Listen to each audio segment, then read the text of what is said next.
Meus irmãos, é uma alegria ter o privilégio de cultuar ao Senhor nessa noite com os irmãos. Já estive aqui em alguns momentos, mas é a primeira vez que eu estou pregando aqui no púlpito da congregação, que logo mais se tornará a igreja aqui do Parque Seleta. Então, uma grande alegria. Eu oro a Deus e louvo a Deus pela vida dos irmãos e peço a Ele que nos conduza nesse momento para aprendermos mais da palavra que Ele revelou para o nosso crescimento. E para a exposição dessa noite, eu convido os irmãos a abrirem as suas Bíblias na Epístola de Paulo aos Colossenses, capítulo 3.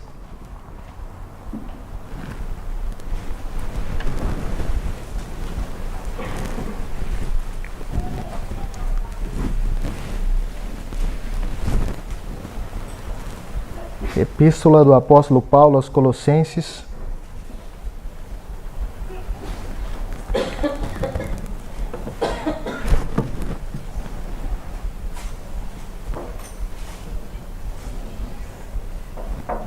capítulo 3, versos de 1 a 4.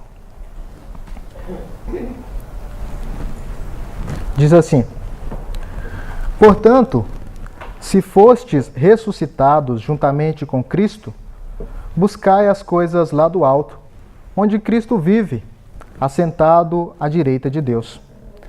Pensai nas coisas lá do alto, não nas que são aqui da terra, porque morrestes e a vossa vida está oculta juntamente com Cristo em Deus. Quando Cristo, que é a nossa vida, se manifestar, então vós também sereis manifestados com Ele em glória.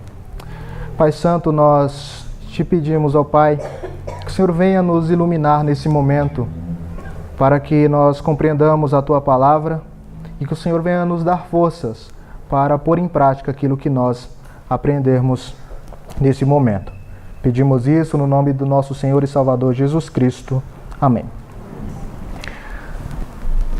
Como você deve viver a vida cristã? Ou, melhor dizendo, qual deve ser o centro da sua existência, o centro da sua vida? Qual é, então, a razão do seu viver? A igreja de Colossos estava enfrentando alguns problemas, pois ela havia sido uma igreja que o apóstolo Paulo não fundara, mas um missionário que o ouviu pregar havia fundado aquela igreja, Epáfras. E Epáfras vai até Paulo quando Paulo estava preso em Roma e então fala sobre aquela igreja e pede instruções a respeito do que estava acontecendo naquela igreja. Paulo começa a sua epístola louvando a Deus e dando graças pelaquela igreja que havia se fundado ali, e ele louva pelo crescimento que aquela igreja estava passando e pelo fortalecimento que eles estavam tendo na fé. E depois ele ora a Deus pedindo que o Senhor aumente mais isso, mostrando que eles estavam num nível bom de espiritualidade, só que o bom nunca é o ponto principal, o ponto máximo. Você pode estar firme espiritualmente, só que sempre dá para melhorar. E Paulo fala para esses irmãos que ele estava orando para que esses irmãos crescessem na fé e no conhecimento.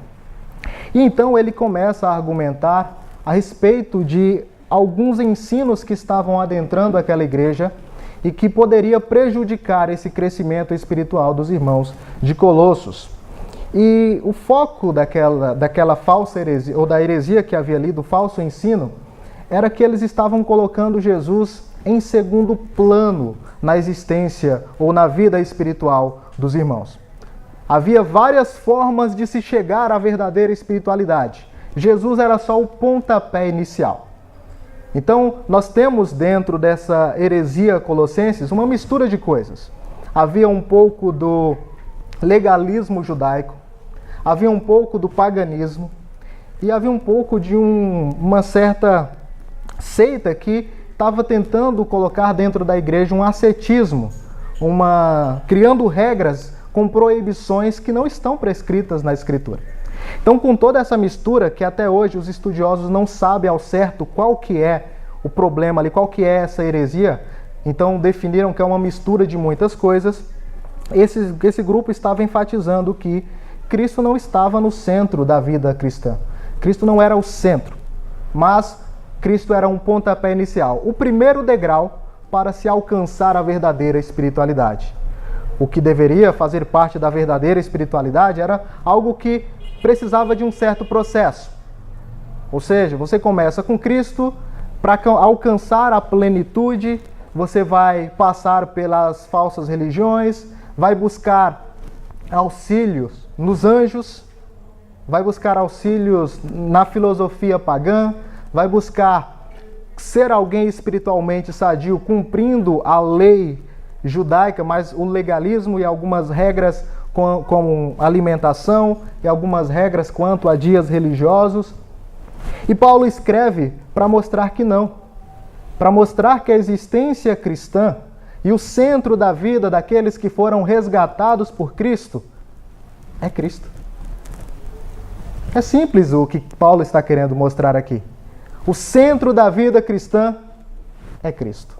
Nada mais. O que deve estar no centro da sua existência é o próprio Senhor Jesus Cristo. E ele então, para responder a esses falsos erros, esses falsos ensinos, aos erros que eram apresentados ali, ele vai falar quem é Jesus. Ele vai descrever Cristo lá no capítulo 1, na sua excelência, como aquele cooperador na criação. Todas as coisas foram feitas por intermédio dele e para ele. Ele vai descrever que Jesus é o próprio Deus. Ele é a imagem do Deus invisível. Nele subsiste toda a plenitude de Deus. Cristo está acima de todo trono, de todo principado, de toda potestade, de todo nome que se nomeia. Então, não há anjos, não há poderes espirituais, não há regras que devem permanecer no centro da sua vida, mas é Cristo, pois ele está acima de tudo. Ele não é o pontapé inicial para se alcançar a verdadeira espiritualidade, mas ele é o ápice dessa espiritualidade. Ele já está lá no céu. E esse texto é escrito depois que Paulo argumenta a respeito de quem Cristo é. Ele vai falar com esses irmãos, advertindo eles contra esses falsos ensinos. Lá no capítulo 2, falando para os irmãos: cuidado, que ninguém vos venha a enredar com suas vãs filosofias e vãs sutilezas, conforme a tradição dos homens, conforme o rudimento do mundo, e não segundo Cristo. Depois ele vai dizer no versículo 16: ninguém pois vos julgue por causa de comida, bebida, ou dia de festa, ou lua nova, ou sábados. Então eram práticas que haviam ali. Filosofia pagã, vãs sutilezas, que eram segundo os preceitos ou os rudimentos do mundo. Havia certas práticas religiosas quanto à comida, bebida, dia de festa, lua nova e sábados, que Paulo fala: ninguém vos julgue por causa disso. Ninguém vos julgue se você deixar de fazer essas coisas, porque isso não é o principal na vida cristã. O principal é estar ratificado em Cristo, edificados neles e confirmados na fé. Esse que é o principal ponto da vida cristã. E depois no versículo 20 ele vai descrever novamente esse ensino, dizendo: se morreste com Cristo para os rudimentos do mundo, porque como se vivesses no mundo, vos sujeitais a ordenanças, não manuseis isto, não proves aquilo, não toque aquilo outro, segundo os preceitos e doutrina dos homens. Pois todas essas coisas com o uso se destroem. Tais coisas, com efeito, têm aparência de sabedoria como culto de si mesmo e falsa humildade, e de rigor ascético. Todavia não tem valor algum contra a sensualidade. Todas aquelas práticas religiosas, culto a anjos, visões, cumprimento dos dias que para os falsos mestres eram sagrados, essas regras de não toque nisso, não toque aquilo, tinha um pretexto e era algo que parecia sabedoria, mas era falsa humildade. E Paulo vai dizer que essas coisas não têm poder nenhum contra a sensualidade, porque quando Cristo não está no centro da sua vida, essa vida é vivida de forma desordenada, sem poder para livrar você do pecado. Assim, respondendo à pergunta como deve ser a verdadeira vida cristã, nós podemos dizer que você, como cristão, deve viver centrado em Cristo. E isso tem uma razão, por causa da união com Ele, no passado, no presente e no futuro. E o texto vai nos mostrar isso. Primeiro, você deve viver centrado em Cristo por causa da união com Ele no passado. Primeiro, vamos ver esse texto de forma lógica. Primeiro, porque nós morremos juntamente com Cristo. Veja o começo do versículo 3. Porque morrestes. Paulo aqui no capítulo 3, versículo 3. Porque morrestes. E Paulo aqui ele está nos relembrando algo que ele já havia dito lá no versículo 20. Se morrestes com Cristo para os rudimentos do mundo. Todas essas descrições estão no tempo passado, mostrando que no momento em que nós fomos unidos a Cristo, nós fomos identificados com Ele no ato histórico da sua redenção. Cristo, no seu propósito, na sua obra redentiva, Ele morre, Ele ressuscita e Ele ascende aos céus. Quando nós cremos nele, depositamos nele a nossa confiança, nós recebemos os benefícios dele, porque nós estamos unidos a ele. Também na sua morte, na sua ressurreição e na sua ascensão. Aonde Cristo está, nós devemos estar. Por isso que ele deve ser o centro da nossa vida. E Paulo está falando aqui que os irmãos já morreram quando se uniram a Cristo, e essa morte é para os rudimentos do mundo, como diz o versículo 20 do capítulo 2. Se morrestes com Cristo para os rudimentos do mundo. E essa é a ideia de morrer para as coisas terrenas, regras, leis, tudo aquilo que não tem poder nenhum contra a sensualidade e também a própria natureza terrena, como é dito no versículo 5. Fazei, pois, morrer a vossa natureza terrena. Todas essas coisas faz parte dessa terra no sentido pecaminoso, não nas coisas naturais da terra, mas no sentido daquilo que não está de acordo com o reino celestial. E para essas coisas, nós morremos. E é isso que Paulo também vai dizer em Romanos capítulo 6, versículo 4. Que nós não podemos viver mais na prática do pecado, porque nós morremos para ele. Então nós fomos unidos com Cristo no passado, no ato histórico da sua redenção, quando nós morremos juntamente com ele. E o texto nos diz lá no versículo 2, para pensar nas coisas do alto e não nas coisas da terra, porque para elas nós já morremos. Mas não apenas morremos, nós também ressuscitamos juntamente com Cristo, como diz o versículo 1. Portanto, se fostes ressuscitados juntamente com Cristo, buscai as coisas lá do alto, onde Cristo vive, assentado à direita de Deus. Paulo aqui, e esse texto funciona como uma espécie de ponte. Ele está concluindo o que ele vinha falando nos capítulos anteriores. Nas suas instruções para os irmãos não se submeterem às práticas dos falsos mestres, ele conclui dizendo, primeiro ele diz o que não fazer.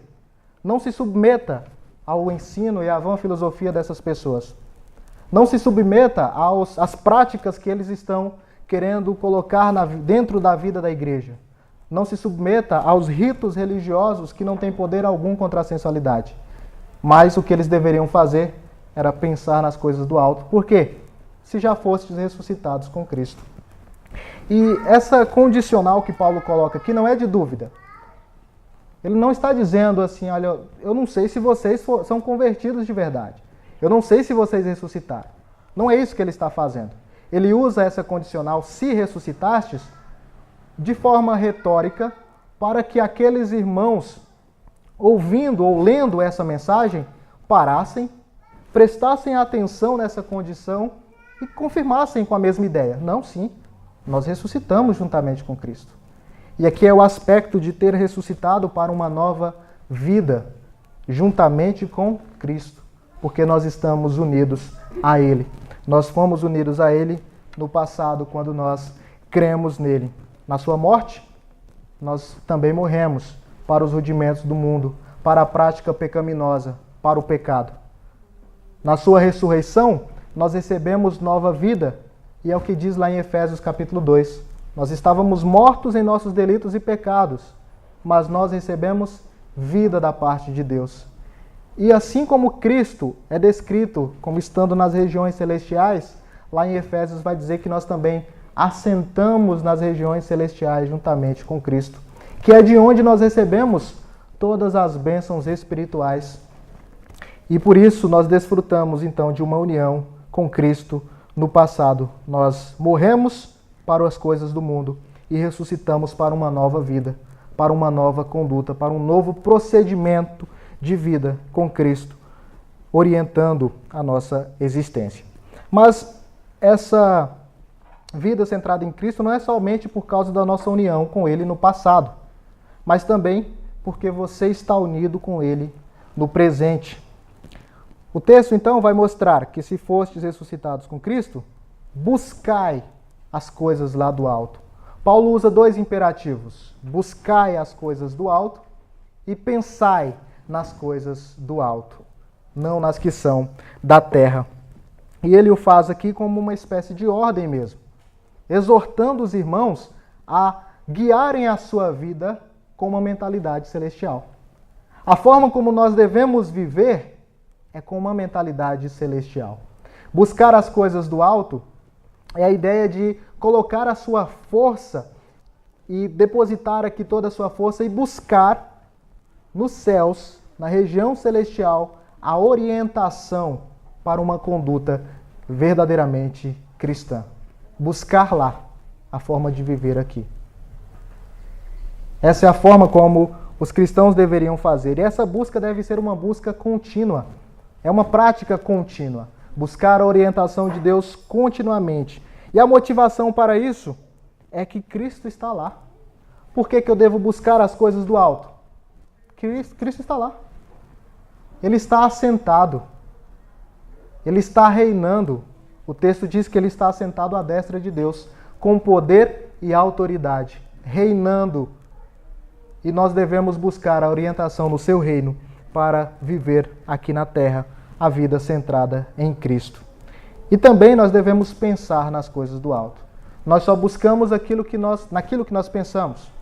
E nós só pensamos naquilo que nós buscamos.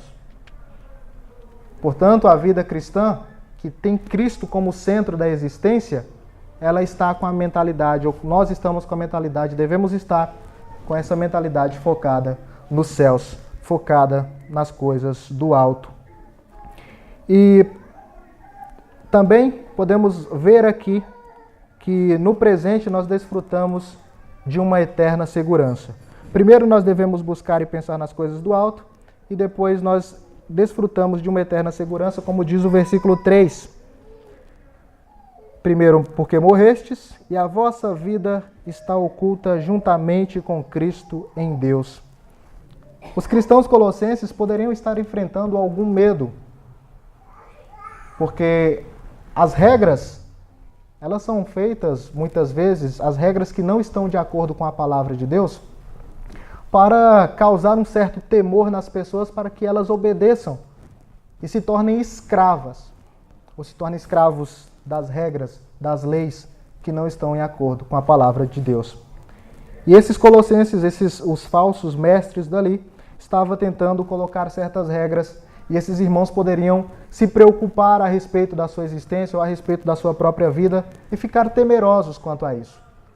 Mas Paulo escreve e diz: não fique com medo, porque a vossa vida está oculta com Cristo em Deus. Isso é fruto, isso gera em nós uma grande segurança. No Antigo Testamento, essa ideia de estar oculta trazia a implicação de estar guardado em segurança. Nós vemos um exemplo de alguém que estava oculto e guardado em segurança quando nós lemos lá em 2 Reis capítulo 2, o caso de Joás, que foi protegido, guardado no templo, em segurança, contra a Atalha, que queria matar todos os descendentes reais de Israel. Davi, por vezes, também, nos seus salmos, clama a Deus para que o guarde em segurança, me guarde nas ocultas ou debaixo da sua própria proteção. E aqui em Colossenses, Paulo fala e usa essa mesma linguagem, falando sobre toda a sabedoria e conhecimento que estão guardadas e ocultos em Deus. Isso nos leva a inferir que a nossa própria vida também está guardada em segurança com Cristo, em Deus. Aonde Cristo está? O texto nos diz, no alto, onde nós devemos buscar orientação. E nós estamos lá juntamente com Ele, porque a nossa vida está guardada com Cristo. Isso nos mostra que entre essa era presente, que nós desfrutamos dessa segurança, até a era futura, em que Cristo voltará para redimir o seu povo, nós podemos ficar tranquilos, porque nada pode nos tocar, nada pode nos levar ao dano final. Se nós estivermos unidos com Cristo de verdade, se Cristo é o centro da nossa vida, nada pode tocar na sua vida. Você pode viver em grande segurança, segurança eterna. Mas o texto continua nos mostrando que a nossa vida deve estar centrada em Cristo, também por causa da nossa união com Ele no futuro. Versículo 4. Quando Cristo, que é a nossa vida, se manifestar, então vós também sereis manifestados com Ele em glória. Primeiro o texto fala que Cristo é a nossa vida. Cristo é a nossa vida. Vida esta que está oculta com Ele mesmo. E essa ideia já é nos mostrada nos evangelhos, quando João, o apóstolo, fala por vezes que Cristo ele é a ressurreição e a vida. Quando João fala também que Cristo, usando as palavras de Jesus, é o caminho, a verdade e a vida. Na sua primeira epístola, ele vai dizer que Jesus é o verbo da vida. E aquele que tem Jesus, aquele que crê em Cristo, esse também tem a vida eterna. O apóstolo Pedro, no seu primeiro sermão em Atos, vai dizer que Jesus é o autor da vida. E Paulo, por vezes, vai dizer que Cristo é a vida dele. Cristo, que é a vida, está nele e ele vive hoje por causa da fé no próprio Senhor. Então o texto descreve que Jesus é a nossa vida. Ele fala que Jesus se manifestará no futuro. Nós temos uma esperança presente de uma manifestação de Cristo no futuro. Ele vai nos dizer que quando Cristo, que é a nossa vida, se manifestar, porque ele está trazendo aqui ecos da segunda vinda de Cristo. Cristo veio primeira vez. Ele veio, ele ensinou, ele saiu das regiões da Judéia e foi rumo a Jerusalém. E em Jerusalém ele morre, concretizando a sua obra de redenção. Quando ele concretiza a sua obra de redenção, depois de 3 dias ele é ressuscitado, ele ressuscita e permanece 40 dias em Jerusalém, instruindo os discípulos a que permanecessem em Jerusalém e falando coisas acerca do reino de Deus. E os discípulos questionam, é nesse tempo que restaurarás o reino a Israel? Jesus se vira para eles e fala, isso não é da alçada de vocês. Ele diz, não compete a vocês, não é da competência de vocês tentar prescrutar as coisas que Deus estabeleceu pelo seu próprio desígnio. Mas Deus deu uma função para eles. Quando o Espírito Santo viesse, ele seria testemunha de Jesus em Jerusalém, fazendo o sentido contrário. Judéia, Samaria e até os confins da terra. E tudo isso aguardando a manifestação de Cristo. Agora ele está assentado à destra de Deus.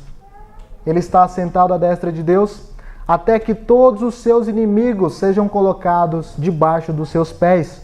Paulo fala isso lá na primeira epístola aos Coríntios, capítulo 15, versículo 25. Quando esse tempo se findar, Cristo voltará. E essa manifestação de Cristo será visível, pois todo olho verá. Cristo se revelará na sua segunda vinda, e dessa vez ele virá para julgar os impenitentes e para restaurar a sua criação e para nos restaurar plenamente. Nós que já estamos em processo de restauração, seremos restaurados de forma plena. E ele fala que quando Cristo, que é a nossa vida, se manifestar, nós também seremos manifestados com Ele. Essa é a expectativa futura que nós temos. Nós aguardamos a manifestação de Cristo. Nós aguardamos que Ele venha, porque quando Ele vier, nós também seremos revelados. A nossa vida estava oculta, mas será revelada juntamente com Cristo.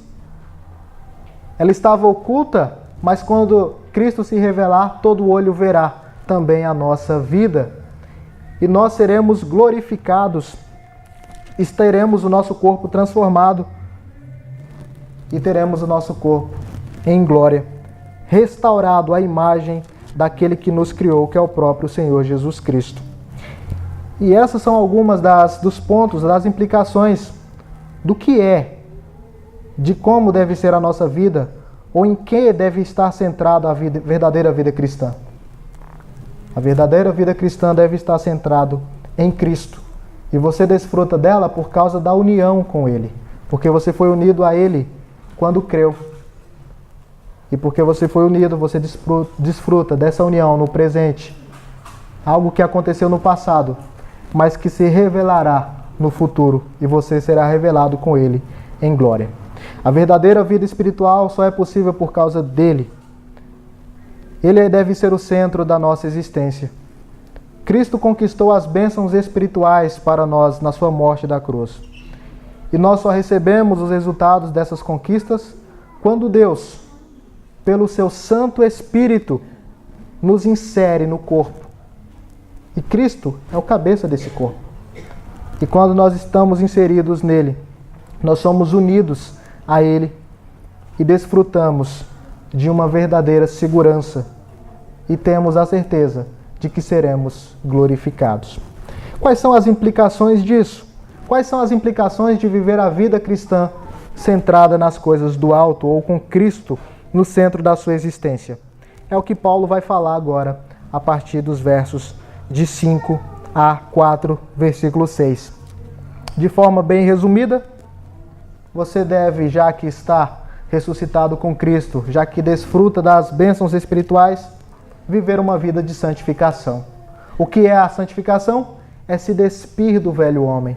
É fazer morrer a sua velha natureza e se revestir do novo homem, que se refaz constantemente à imagem do Criador. Esse é o processo que Cristo iniciou na sua morte e ressurreição, no processo de redenção. Nós já temos uma nova natureza, nós somos nova criatura, mas não estamos no nosso estágio pleno. Aguardamos a manifestação de Cristo quando seremos manifestados com Ele em glória. Até lá, nós passamos por esse processo de santificação. Todos os dias, tirando uma roupa suja, uma roupa podre, que é a roupa da velha natureza, e se revestindo da nova, fazendo morrer a natureza terrena, prostituição, impureza, paixão lasciva, todos esses males que não condiz com a palavra de Deus. Perdoando uns aos outros, nós estamos nos revestindo como eleitos de Deus, que é o processo também de santificação. Isso implica também na nossa vida cotidiana, nos nossos relacionamentos sociais. Você tem a sua vida, tem Cristo como centro da sua vida, e você deve demonstrar isso no seu relacionamento social. E Paulo vai dar uma grande variedade de momentos ou de situações. Primeiro, esposas devem ser submissas aos seus maridos. Isso implica em você ter Cristo como centro da sua vida. Maridos, vocês devem amar a sua esposa e, se for necessário, morrer em favor delas. Isso implica em ter Cristo como centro da sua vida. Filhos, vocês devem obedecer e respeitar os seus pais. Isso implica em ter Cristo como centro da sua vida. E pais, vocês não podem e não devem provocar os seus filhos à ira. Isso implica também em ter Cristo como centro da sua vida. Servos, vocês devem trabalhar respeitando e honrando com seus compromissos, obedecendo aos vossos patrões. Isso implica em ter Cristo como centro da sua vida. E senhores, vocês devem tratar com os seus servos com justiça, sabendo que vocês têm um Senhor que está no alto, que deve ser o centro da sua vida. Tudo isso leva-nos a um momento desse processo de restauração. E não para por aí. Paulo, no capítulo 4, vai nos dizer a respeito também da vida de piedade. O que é ter Cristo como centro da nossa vida? É orar a Deus, pedindo que Ele expanda o seu reino, que Ele faça com que o seu evangelho chegue nos outros lugares. É o que Paulo pede, para que os irmãos orem por Ele em todo o tempo, para que se abra a porta à palavra. Mas não apenas para que o seu reino expanda através de outros, mas também sendo instrumentos de expansão do reino de Cristo. E é o que Ele faz, instruindo os irmãos a como terem Cristo no centro da sua existência, perseverarem na oração e portar com sabedoria para com os que são de fora. Ter sempre uma palavra agradável, temperada com sal, para saberdes como deveres responder a cada um. Isso é as implicações de ter Cristo como centro da sua vida. É lá onde Cristo está que nós buscamos a orientação. E nós só podemos fazer isso porque estamos unidos a Cristo, porque pela sua graça Ele nos salvou. E o que nós fazemos agora é resultado dessa salvação. É o processo contínuo da santificação, tirando o que não presta e se revestindo daquilo que é agradável a Deus. Que Deus nos abençoe.